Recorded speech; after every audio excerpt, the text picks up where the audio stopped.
En métro ou en RER, Paris et sa banlieue, c'est l'un des réseaux les plus fréquentés au monde. Tous les jours, c'est plus de 4 millions de voyageurs.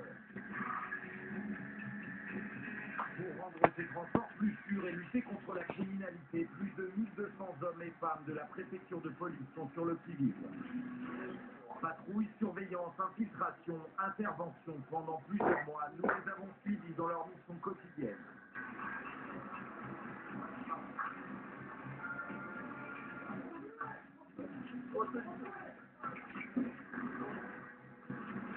À Paris ou en banlieue, les policiers opèrent parfois en civil. C'est le cas de Laurent.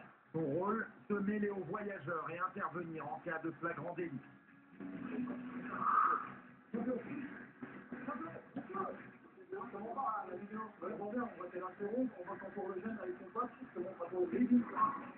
Bandes organisées, agressions et même tentatives d'homicide pour élucider ces affaires, une unité d'investigation. Avec Quentin, nous verrons comment travaillent ces détectives du métro. Ça avait l'air très déterminé même, en portant les coups de couteau. Tu lui as mis, je sais pas moi, un coup de couteau dans la cuisse.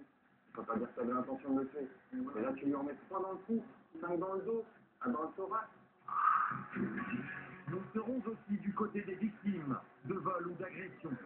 Usagers des transports en commun, mais aussi conducteurs de bus ou de métro. Ils sont souvent en première ligne. Violence, mais aussi suicide ou accident mortel. Certains ont parfois du mal à s'en remettre. J'ai vu au dernier moment, j'ai traîné, j'ai pris entre le quai et la rame.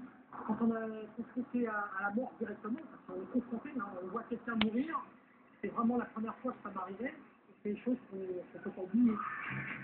Comment les hommes de la police des transports assurent-ils la sécurité des voyageurs? Quels sont les moyens à leur disposition?